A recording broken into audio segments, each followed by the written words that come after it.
Hello, today we'll be learning about polynomial functions. Today we'll learn how to identify the degree and the leading coefficient, how the degree and leading coefficient affect the graph, and we'll learn how to describe some key features of that polynomial. First off, you know about the quadratic and probably about the cubic, but the quartic is if the highest degree is to the fourth power, and the quintic is if the highest degree is to the fifth power. And I believe they keep going, but that's as far as we need to go. Usually after that, they'll say sixth degree polynomial, eighth degree polynomial, and that's it. And speaking of the word degree, the degree of the polynomial is the same as the greatest exponent of the variable. The leading coefficient is the coefficient of the highest degree term. The zero of a function f is the value c for which f of c is 0. And all polynomials have domain of all real numbers. So what is the degree of this polynomial function? Well, we look for the highest exponent, 6, so the degree is 6. What is the leading coefficient of that function? In front of that is a 3. That's the leading coefficient. Over here, what's the degree? Well, the highest exponent is a 7, so 7 is the degree. What's the leading coefficient? That will be a -4. All right, so let's remember our power models. Um, so if we're looking at this, if the degree is even, it has something, it'll look something like this. If the leading coefficient is negative, it'll look something like that. Now, if there are more degrees to it, it could look like this, or like this. Oops, doesn't cut back on itself, but it is a function. But there could be some little loops in here, but that's generally what it looks like. Now, if it's odd degree function, it would look something like this. If it's positive, leading coefficient. If it's negative, it'll look something like that. Again, there could be more humps or changes in here, but generally, this one starts on the left and ends on the upper right. This one would start on the upper left and the lower right. Now, there's a fundamental theorem of algebra.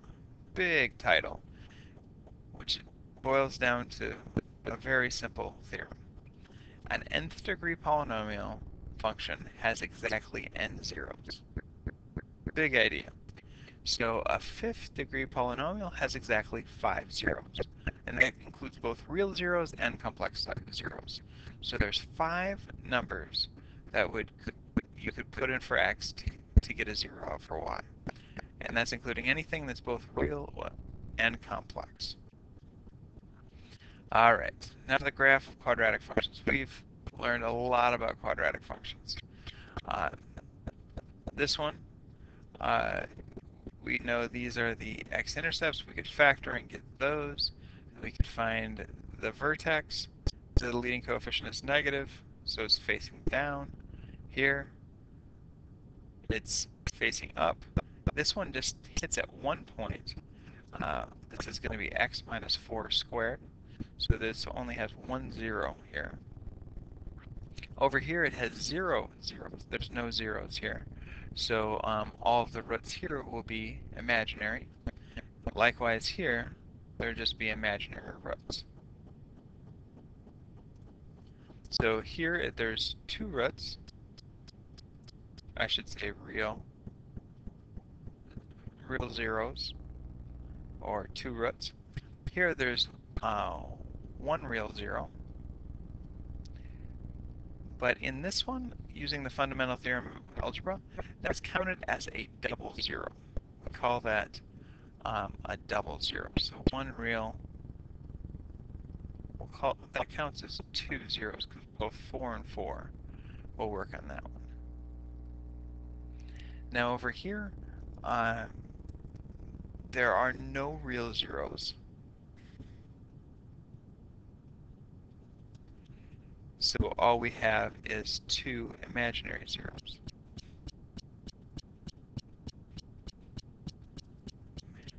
All right, over here we also have two imaginary zeros. And zero real zeros. All right, now what are the number of zeros for this quadratic? 2. There's always two zeros in every quadratic. What's the maximum number of extreme points for a quadratic? This one just has one. Extreme points, that's the minimum or maximum. How many real zeros are possible for a quadratic? There are two real zeros that are in this one. It's possible to have one, and it's possible to have no real zeros.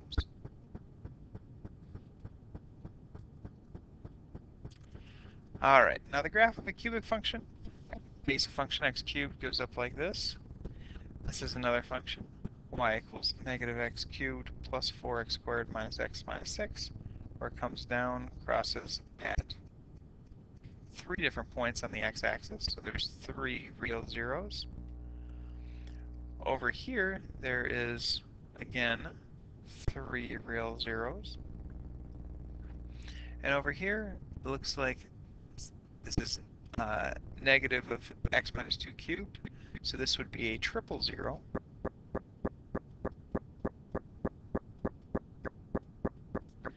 At x equals 2. Notice how if it's positive leading coefficient, it's going up. Negative leading coefficient is going down.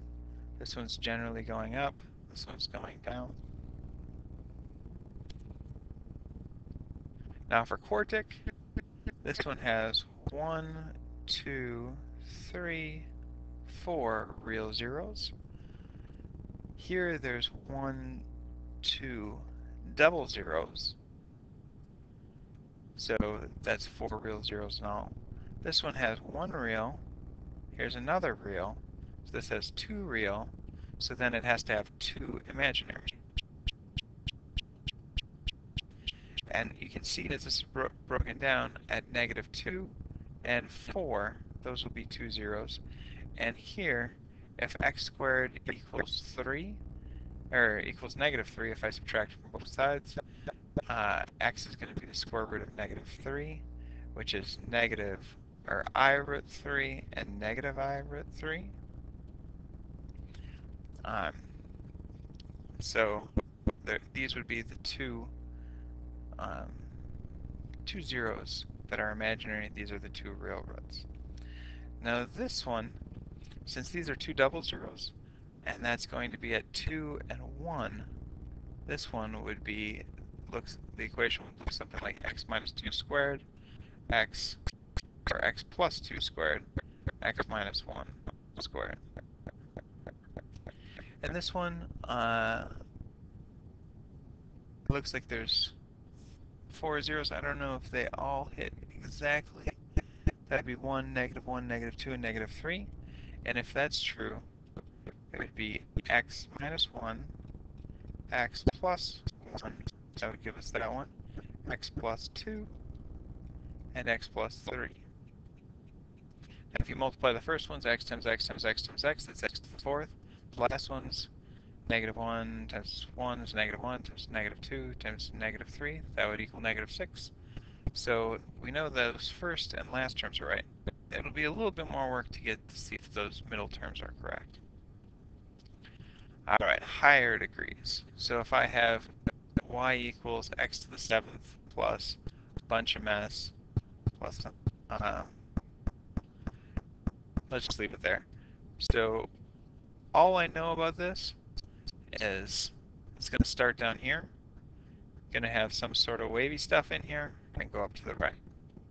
If I had y equals x to the 8th, it's a weird way to write an 8, plus a bunch of mess, we know it's going to come from the top, come down, do some things down here, and then go up.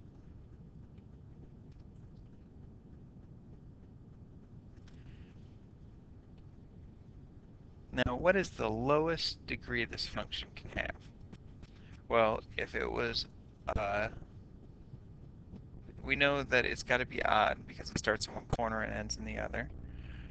If it was just going to be a, a quadratic, it would just look like this: come up and then go down. If it's cubic, it would just do this.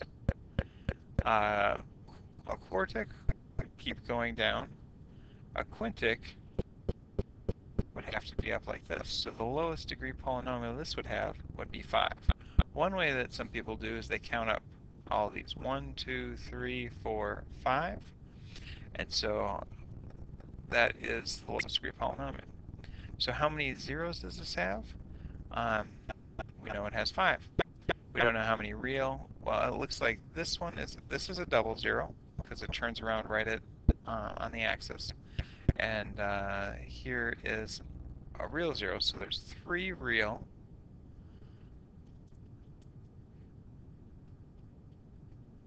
And with multiplicity, so this one we say has a multiplicity of 1.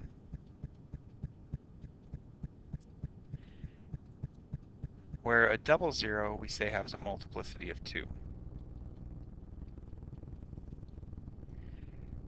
Now it's just another word of saying this is double zero, this is a single zero, but they use the word multiplicity. Where are the critical values or extreme points? That's the maximum and minimums.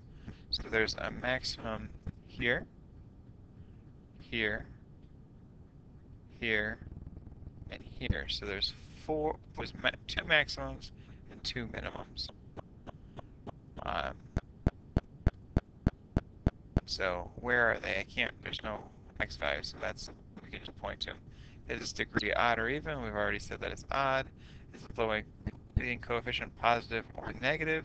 It has to be positive because the slope is generally going up. All right, draw a cubic function with a negative leading coefficient that has zeros here. So take a second, pause the video, and see what kind of a drawing you come up with. Alright, if it has 0 at -3, -1, and at 4. If it's cubic and has a negative leading coefficient, then that means it's going to trend up in this direction. So it's going to come down, hit here, come up, and then keep going down in that direction. Draw a quartic function that has a double 0 at 3, zeros at 1 of 5, and a y-intercept at 6. So we can start off with that 6. 1, 2, 3, 4, 5, 6. Zeros at 1 and 5.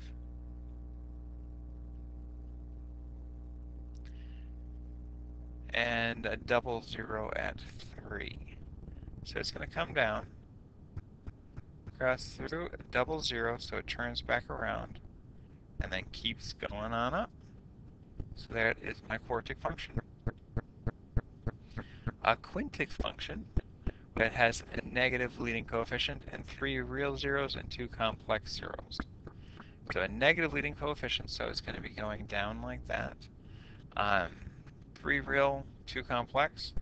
So we're going to have 1, 2, 3, and then a little loop-de-loop somewhere that shows that there's a complex zero. It could be here, it could be over here. There just has to be a loop-de-loop that doesn't cross through the x-axis. All right, we made it through another lesson. Good luck with homework.